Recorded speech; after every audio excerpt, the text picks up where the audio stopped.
বিরতির পর ফিরে এলাম আজকের বাংলাদেশে।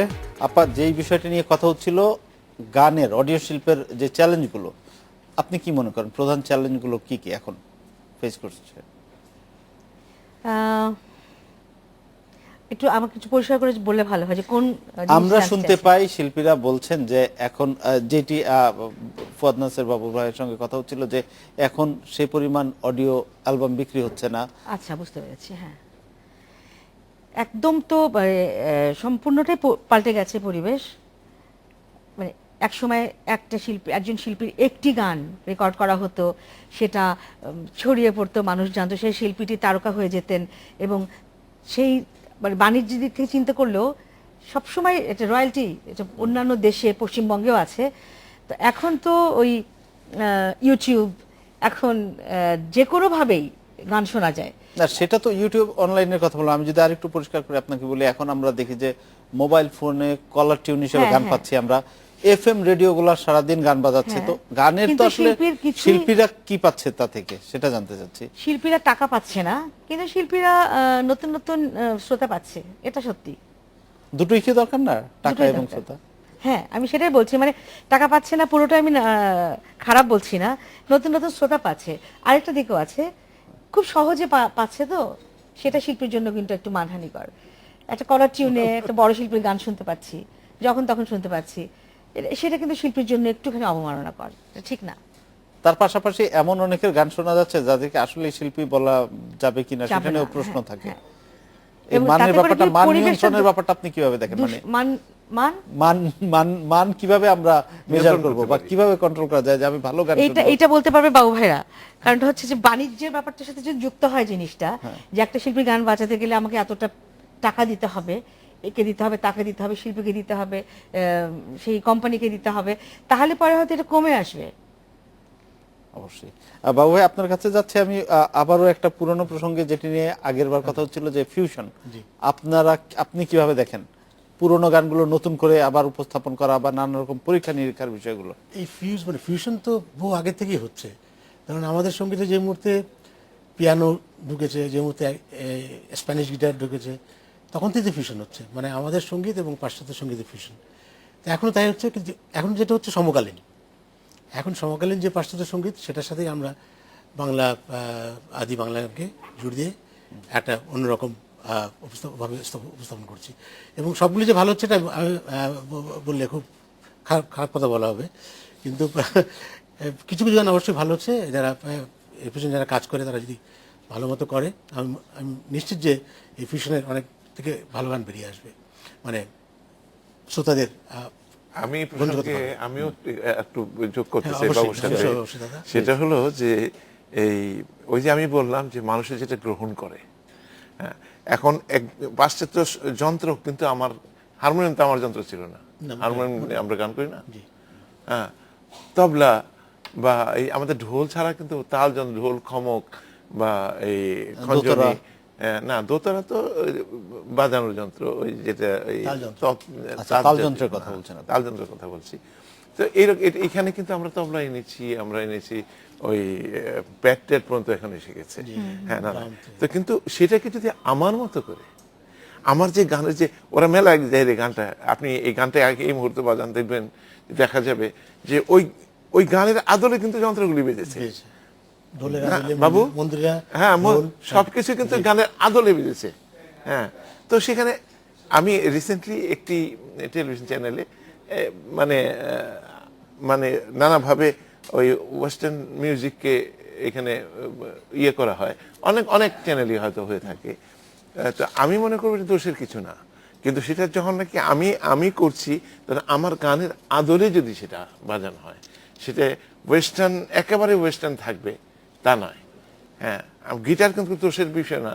বা এই আমরা ওইটা কি বলে, কিবোর্ড যে আমরা ব্যবহার করি, আমরা এখন কিন্তু কিবোর্ড ছাড়া গান করি না।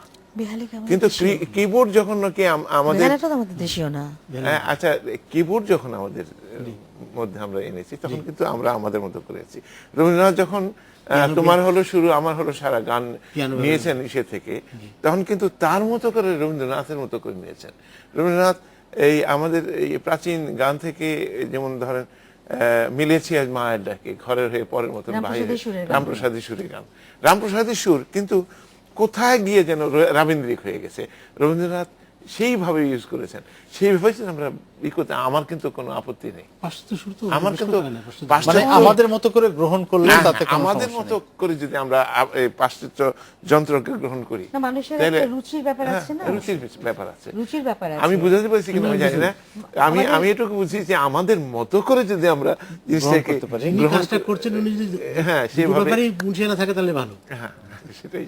আপা, আপনার কাছে আমি আরেকটা বিষয় জানতে চাচ্ছি। ধরেন এক সময়, খুব বেশি আগের কথা না, গান শোনার একমাত্র মাধ্যম ছিল রেডিও, তারপর টেলিভিশন এলো, তারপর অডিও অ্যালবাম, অনেক কিছু। এখন বেসরকারি টিভি চ্যানেলগুলোতে নানা রকম সঙ্গীতের অনুষ্ঠান আমরা দেখি এবং তাতে লাইভ প্রোগ্রামও আমরা দেখি। তো এই যে এতে তো গানের আরো প্রসার হচ্ছে, আরো শিল্পীরা সুযোগ পাচ্ছে, কিন্তু তার পাশাপাশি সেখানে এমন অনেক শিল্পীর গান দেখি যেটি আসলে প্রচার মাধ্যমে সম্প্রচারের যোগ্য কিনা সেটা নিয়ে প্রশ্ন দাবি রাখতে পারে। বিষয়গুলো কিভাবে দেখেন? এটা শুধু সঙ্গীতের ক্ষেত্রে দেখলে ভুল হবে।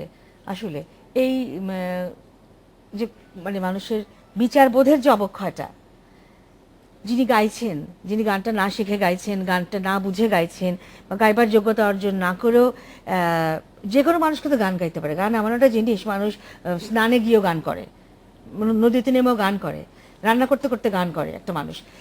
সেক্ষেত্রে গান গাইবার অধিকার সকলের আছে। কিন্তু আমি যখন একটা মাস মিডিয়াতে, আমি যখন স্ক্রিনে গান গাইবো, আমি যখন দেশের অনেক লোক আমাকে শুনতে পাবে, তখন আমার একটা যোগ্যতা, একটা ন্যূনতম যোগ্যতা অর্জন করে গাওয়া উচিত।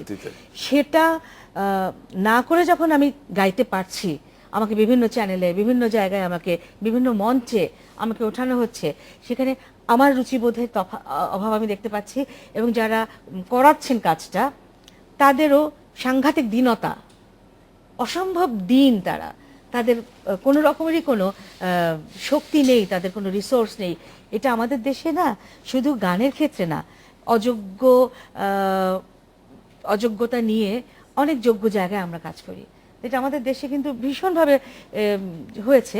তো আশা করি বাঙালির যে একটু আগে কথা শুনলাম যে সার্বজনীনতা, একটা কিছু মেলায় যায়, এটা গানটা সর্বজনীন হয়েছে, এর সময় বৈশাখ সার্বজনীন হয়েছে, রমনায় বটমূলে বোমা পড়েছে, উদীচীর অনুষ্ঠানে বোমা পড়েছে, অসংখ্য ঘটনা ঘটছে পরিকল্পিত ভাবেই। বইমেলার সামনে আমরা দেখলাম প্রগতিশীল লেখককে বইমেলার সামনে হত্যা করা যেগুলো হচ্ছে, এই ঘটনাগুলো অমানবিক, একেবারেই অমানবিক। কিন্তু তারপরেও মানুষের যে সংঘবদ্ধতার, একসাথে হওয়ার, একত্র হওয়ার যে একটা তৃষ্ণা, সেটা কিন্তু আমরা পয়লা বৈশাখে দেখি, নানান মেলায় দেখি, নানান অনুষ্ঠানে দেখি, পার্বণে দেখি, যে মানুষ কিন্তু একসাথে হতে চায়। মানুষ যখন একসাথে হতে চায়, তার ফল অবশ্যই ভালো হয়। কাজে আশা করতে পারি সুন্দর দিনের জন্য। কিন্তু অবক্ষয়টা এই, আর আমাদের অনেকগুলো টিভি চ্যানেল হয়েছে, এবং আজকাল কোনো না কোনোভাবে একটু সহজ হয়ে গেছে বোধহয় মুখ দেখানোটা। এটা আমরা যখন ছোট ছিলাম, আমার বাবা বলতেন যে, আমি ক্লাস 7-8 যখন পড়ি, তখন আমি ভালোই গাই, কিন্তু বলেছিলেন যে না, মানে আরো সময় দিতে বয়স, একটা বয়স তোমার ডিজার্ভ করতে হবে, তুমি একটা ভালো গান গাইবে, তোমাকে প্রশংসা করবে, সেই বয়সে তোমার হয়নি। এই রকম তো এখন হয় না আসলে। আমরা আগে দেখেছি বিটিভিতে এনলিস্টেড হতে হতো, তারপর নানা রকম গ্রেড পার হয়ে অডিশন দিত, অনেক কিছু অডিশন হতো, অনেক লোক শুনতো। বাবু ভাই, আপনার কাছে আবার আসছি। আমরা দেখতাম যে কনসার্টে মূলত তরুণদেরকে উদ্দেশ্য করে তারা বেশি আকৃষ্ট হতো। এই যে এখন আমরা দেখছি তরুণ সমাজের মধ্যে নানা রকম সমস্যা সবসময়ই ছিল, এখন এটা অনেক প্রকট দেখি, মাদক সহ নানা রকম প্রবলেম। আপনি কি মনে করেন না এই যে সুস্থ বিনোদন বা তাদেরকে কোনো কিছুতে যদি ইনভলভ করা যায়, এগুলো থেকে অনেক কিছুটা হলেও তাদেরকে একটু বিমুখ করা যাবে? সুস্থ সংস্কৃতি, সুস্থ বিনোদন আপনাদের গানই তো করেছে, আমাদের সঙ্গীত অবশ্যই প্রভাব ফেলেছে তরুণ প্রজন্মের উপরে, অবশ্যই। এবং আমি মনে করি এটা খুব পজিটিভ। এবং নগর জীবনে আমরা যেরকম স্ট্রেসের মধ্যে থাকি, নানা রকম সমস্যায়, নানা রকম প্রবলেমের মধ্যে থাকি, সেগুলো থেকে মুক্তিরও একটা উপায়। কিন্তু ঢাকা শহরে সেই পরিমাণ, সেই অনুযায়ী গানের আয়োজন, কনসার্ট কি আমরা পাচ্ছি? এই মুহূর্তে বলতে পারি না, হয়তো নিরাপত্তার কারণে অনেক কনসার্ট হচ্ছে না, কিন্তু তরুণরা সবসময় কনসার্টগুলি চায়, কিন্তু যতটা প্রয়োজন ততটা কি হচ্ছে? এবং এটা অনেক বেশি বার দাবি রাখে।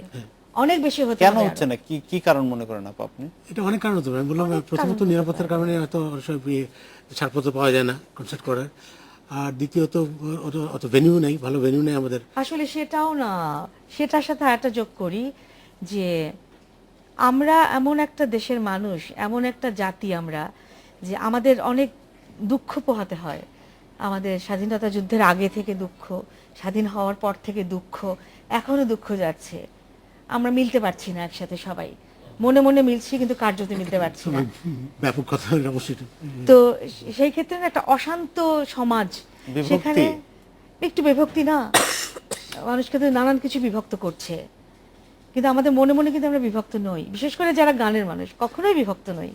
এটা সত্যি কথাই। আর একটা জিনিস হলো কি, যে আমাদের গানের বিষয় বস্তুগুলোকে ওদের কাছে পৌঁছে কেন যেন দিতে পারছি না আমরা, এটা বলছি। যে আর এখনকার প্রজন্ম একটু অস্থির কেন যেন, কি কারণে জানি না, হয়তো হতে পারে যে একেবারে এই মোবাইল ফোন তো হাতে হাতে, হ্যাঁ, এবং পরবর্তী এই এখনকার যে অবস্থাটা হয়েছে, যে গানের যে নেবার মতো, যে ইসের আমাদের যে একজন খুব নাম করা কবি আছেন, সে আমাদের ওই যে ওই গানটা যার, আরে এখন তো ওই সেটা আগে কি সুন্দর দিন কাটাইতাম। জি জি জি। ও আচ্ছা, শাহ আব্দুল করিম, শাহ আব্দুল করিমের, সরি, শাহ আব্দুল করিম।